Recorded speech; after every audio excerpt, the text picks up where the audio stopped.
Meus irmãos, graça e paz a todos, estamos aqui para mais um vídeo dessa maravilhosa e importante série Entendendo Paulo. E dessa feita estaremos falando sobre Paulo e a escravidão. E é um tema interessante. Eu não sei se você já estudou sobre isso, se você já pesquisou sobre isso, se você já leu sobre isso, porque é um tema interessante.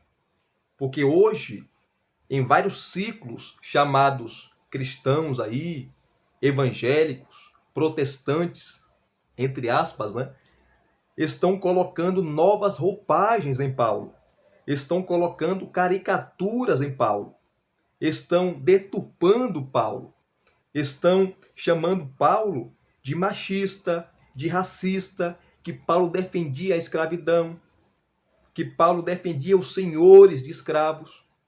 Né? Porque Paulo não foi contra, porque Paulo não bateu de frente, porque Paulo não enfrentou a sociedade greco-romana da sua época, porque Paulo não estabeleceu ali, juntamente com a igreja, uma rebelião contra os senhores de escravos que maltratavam, que arrebentavam, que torturavam os seus escravos.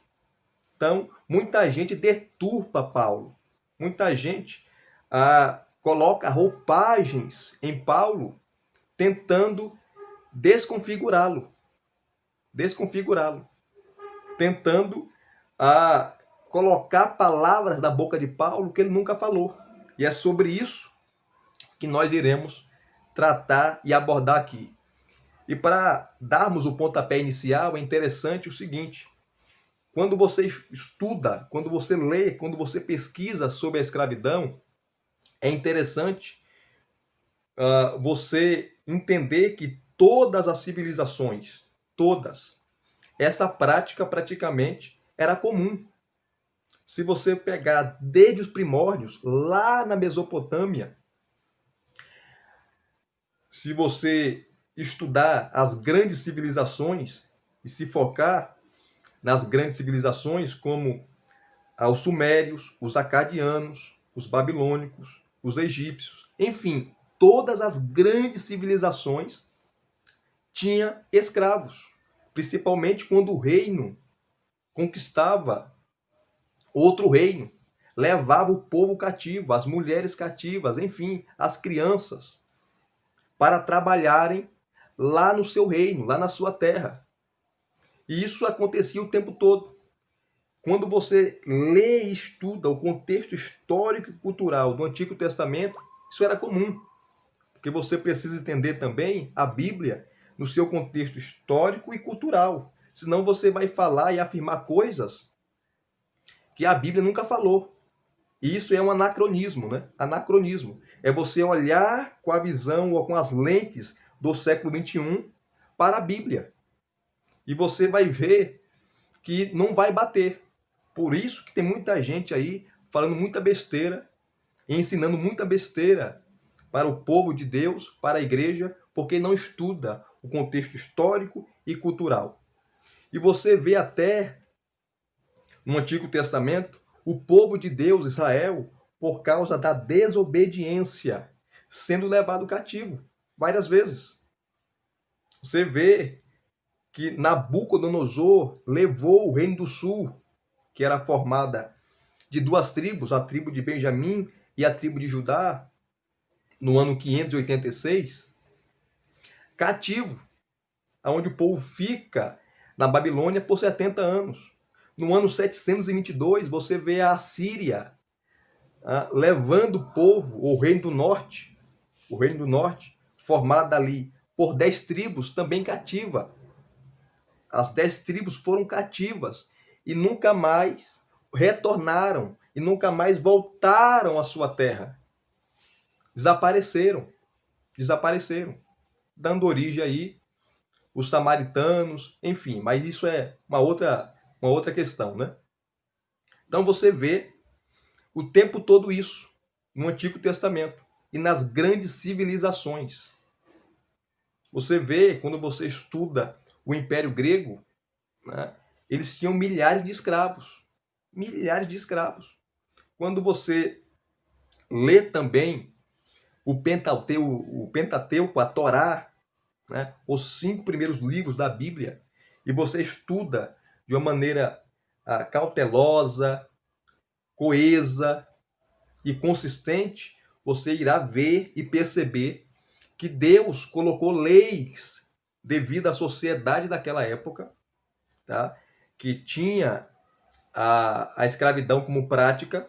Os povos vizinhos de Israel, todos praticavam a escravidão. Deus, né, para mostrar que o seu povo seria exemplo, ele deu leis para a proteção dessas pessoas, dos escravos. Então, se você ler o livro de Êxodo, livro de Levítico, Deuteronômio, você vai perceber que Deus colocou leis para proteger os escravos que trabalhavam para os seus senhores. Isso é claro, isso é específico. Se você for ler, mostrar aqui para vocês, tá? Alguns dados para vocês. Se você for ler o capítulo 21 de Êxodo, vai falar sobre isso. O capítulo 22 também vai falar sobre isso. O livro de Deuteronômio, capítulo 23, também vai falar sobre isso. Se você ler o capítulo 22 de Êxodo, também vai tratar sobre isso. O capítulo 25 de Levítico também vai tratar sobre isso. Depois eu posso fazer só um vídeo específico sobre o Pentateuco e a escravidão, né? Porque o assunto é muito vasto, é muito vasto. Então aqui só estou dando um apanhado para você entender. Então Deus, sabendo, né, disso, deu a Moisés leis que protegessem os escravos. Se um escravo ele fosse torturado, ele fosse brutalmente torturado, chicoteado, ele poderia pedir a alforria dele imediatamente. Está na lei de Moisés. Está na lei de Moisés. Você pode conferir em Êxodo, capítulo 21, versículos 26 e 27. Enfim, então Deus protegia esses escravos. Por quê? Por meio da lei. Por quê? Porque os escravos também são seres humanos. São pessoas, não são animais.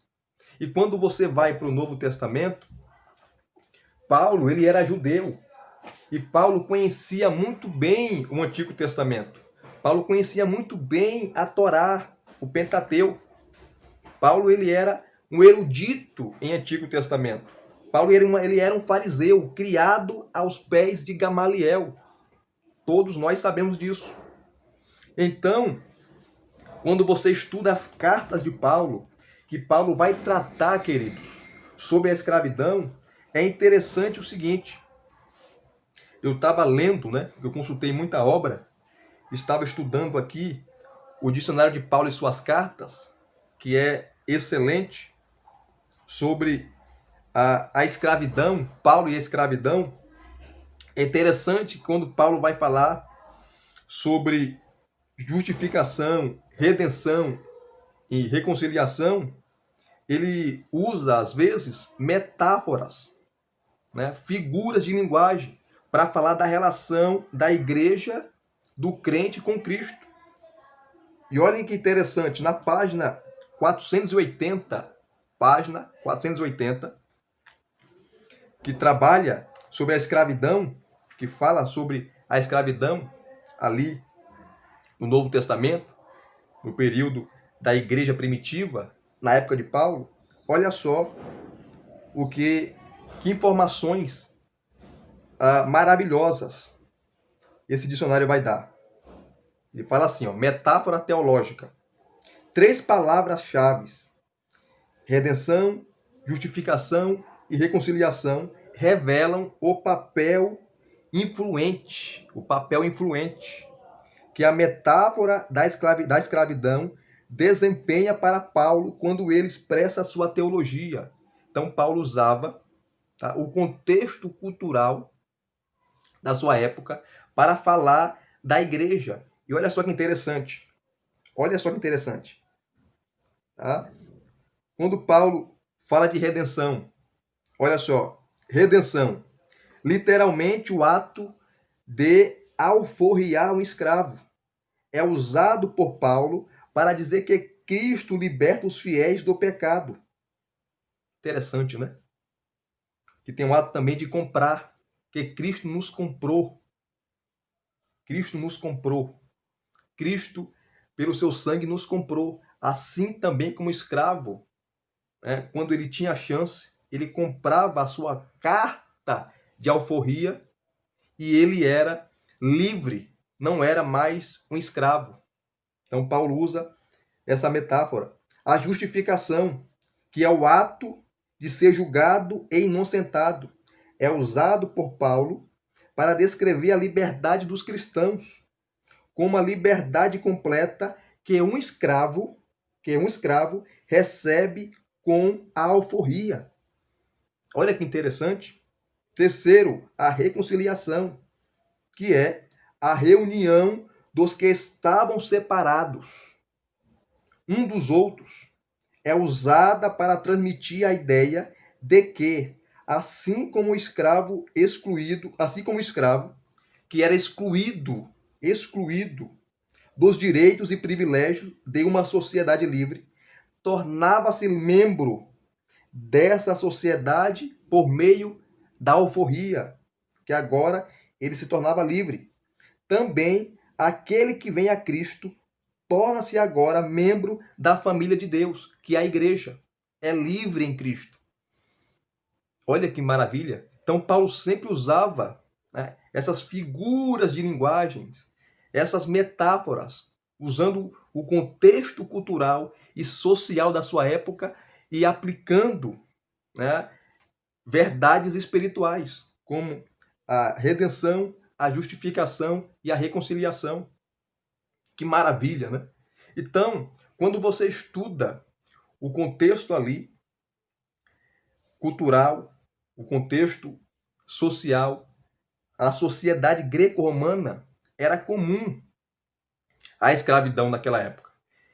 E tinha vários escravos em várias camadas sociais. Tinha aqueles escravos que trabalhavam em serviços pesados, que ninguém queria fazer, né?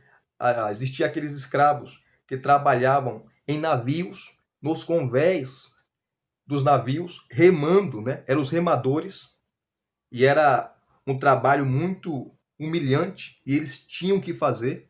Havia os escravos que trabalhavam nos comércios para os seus senhores, né? E esses escravos, eles tinham como se fosse uma placa, né, no seu pescoço, com o nome do seu senhor. Então ninguém poderia mexer com ele. Ninguém poderia falar alguma coisa contra ele, porque o senhor dele protegia. Era proteção. E ele era propriedade do seu senhor. E trabalhava nos comércios. Os escravos, eles andavam descalços. Porque todo mundo que via, né, no meio da rua ali, alguém descalço, a pessoa percebia na hora, esse camarada aí é um escravo. Existia também os escravos que trabalhavam na casa ou nas casas de seus senhores e fazia várias coisas. Eram mordomos, trabalhavam com agricultura, lideravam, comandavam. Existiam também escravos cultos que sabiam ler, que sabiam escrever, que ensinavam os filhos de seus senhores, que eram chamados de paidagogos, que daí vem a palavra pedagogia, pedagogo. É daí que vem essa palavra, né? Do paidagogos, aquele que instruía, aquele que ensinava os filhos dos senhores, dos seus senhores, ensinando a ler, a escrever, levando para a escola, né? Buscando os filhos dos seus senhores da escola, orientando, ensinando. Eram escravos cultos.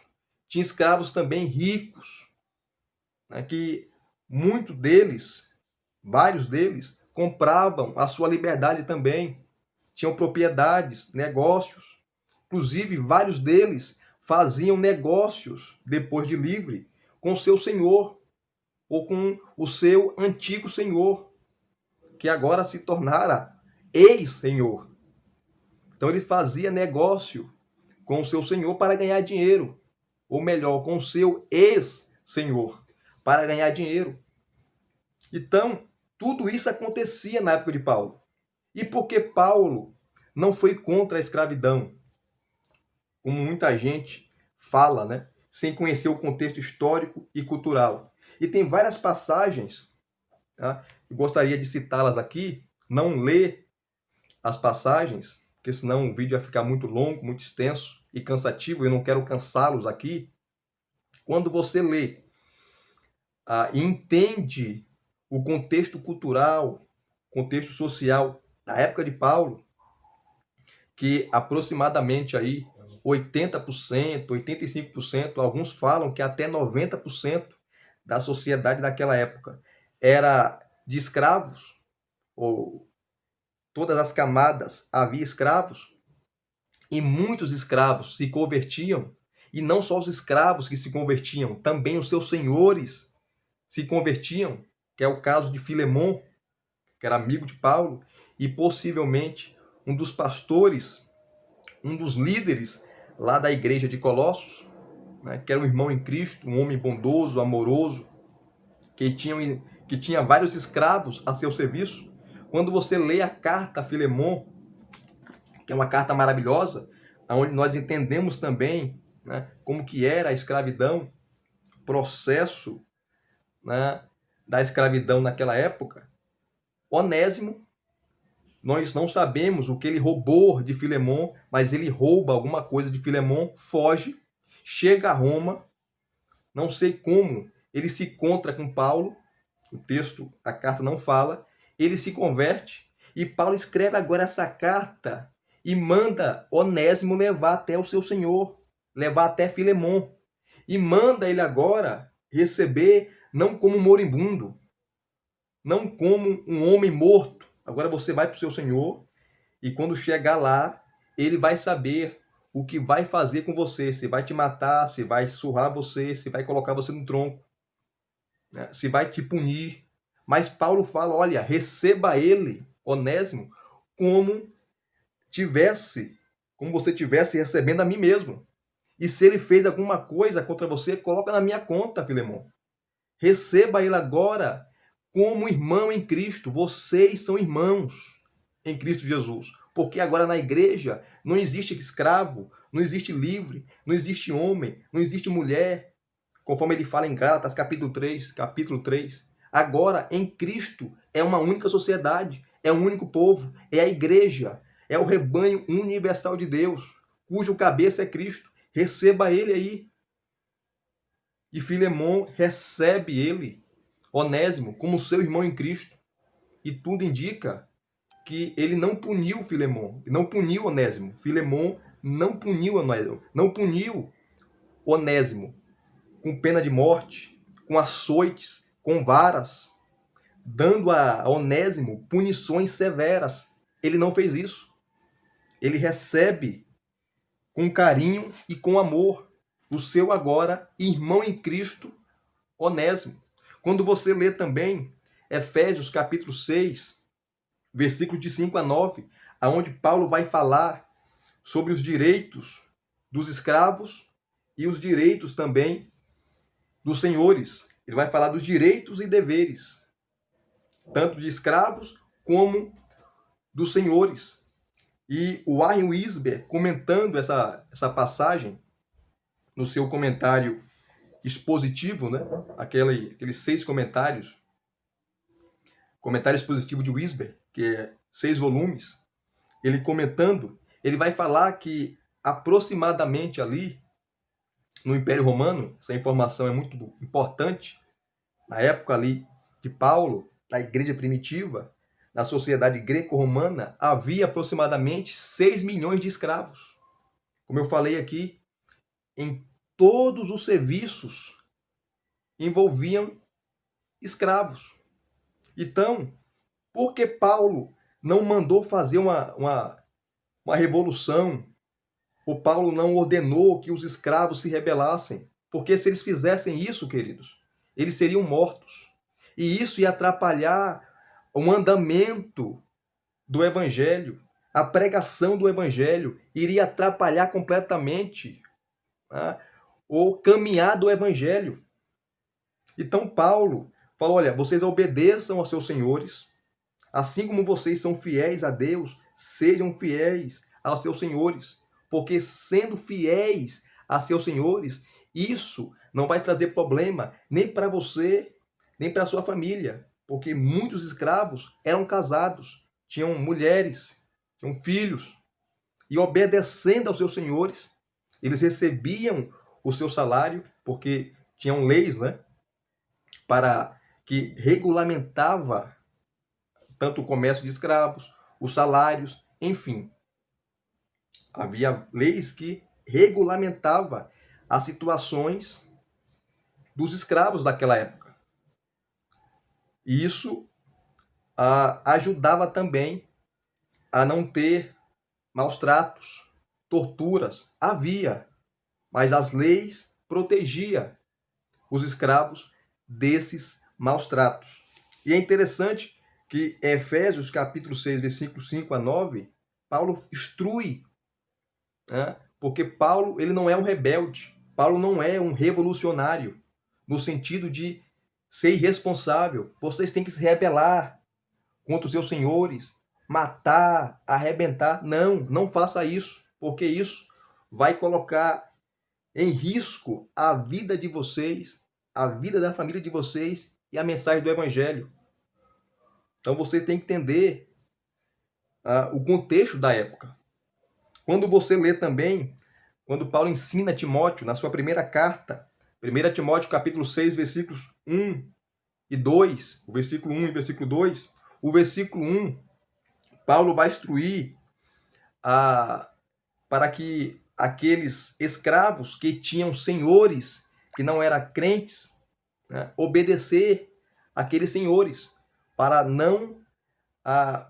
aqueles senhores não fazerem mal a seus escravos crentes. Então obedeçam, porque obedecendo você não vai trazer prejuízos para si e nem para a sua família. No versículo 2 do capítulo 6, 1 Timóteo, Paulo vai instruir agora, Paulo está falando agora para senhores crentes e escravos crentes. Como eu falei, havia vários senhores de escravos que eram crentes. E Paulo instrui agora, né? Porque vocês agora são irmãos. Porque na sociedade, né, não mudava muita coisa, né, na hierarquia. Mas na igreja, sim. Na igreja não existia senhor, não existia escravo. Existia agora irmãos. Todos são irmãos. E da porta para fora, da porta da igreja para fora, o tratamento deveria ser mútuo. O escravo deveria obedecer ao seu senhor, que agora é seu irmão em Cristo, e o senhor deveria tratar muito bem aquele escravo, não só como a sua propriedade, ele e a sua família, mas também como seu irmão em Cristo.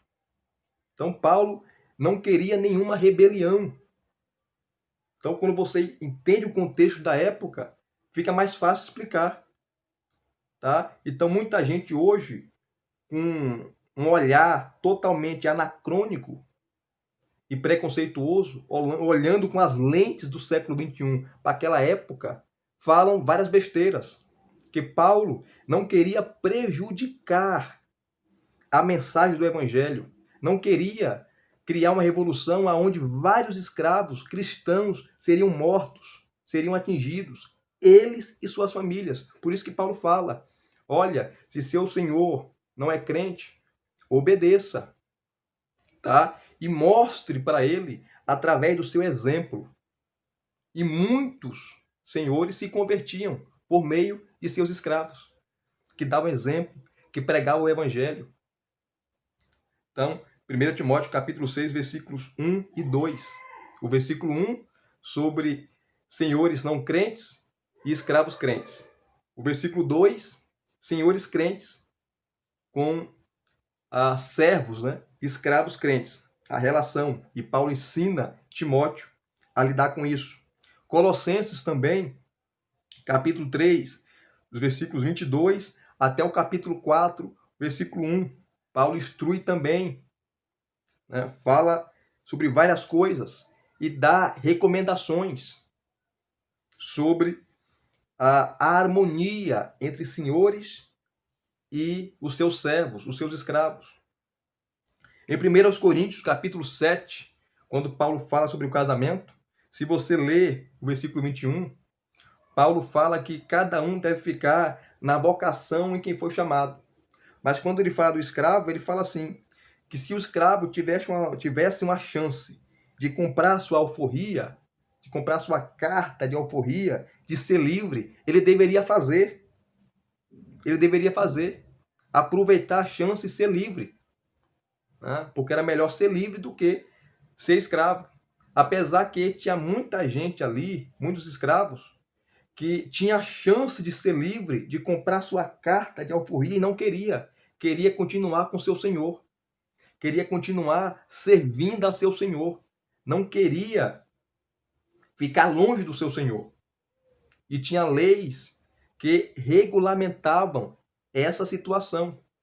Não só na sociedade ali greco-romana, na época de Paulo, mas em outras sociedades, antes do Império Romano.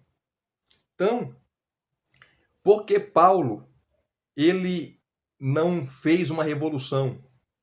Não mandou os escravos se rebelarem contra os seus senhores? Porque Paulo tinha juízo, querido. O evangelho é contra a escravidão. A gente sabe disso. O evangelho é contra a escravidão, contra a tortura. Em Cristo somos um. É um único povo, é um único rebanho. Mas na sociedade naquela época não era assim. E Paulo, para evitar, quem sabe, um genocídio de escravos, né? Paulo também para preservar a mensagem do evangelho, os escravos sendo exemplo para a família do seu senhor, para o seu senhor, para toda a parentela de seu senhor, e com isso iria ganhar o seu senhor e a família dele para Cristo, como muitos foram salvos por meio da pregação do escravo e do testemunho do escravo ou dos escravos. Então é isso. É isso. Então não devemos deturpar Paulo ou colocar caricaturas em Paulo, colocar roupagens em Paulo. Não devemos fazer isso. Não devemos fazer isso. Devemos entender o contexto histórico e cultural da época de Paulo. E entender e aprender com isso. Amém? Então, é isso. Quando você entende, fica mais fácil entender. E não criar ou desconfigurar Paulo, criando aí espantalhos. Amém? E se vocês gostaram de mais um vídeo, deixe aqui nos seus comentários, tá? Compartilhe esse vídeo que é importante, interessante esse tema. Deixe o seu joinha, o seu like, não se esqueça. Se inscreva no canal se você não é inscrito e acione o sininho para receber todas as notificações. Ok? Deus vos abençoe. Até os próximos vídeos.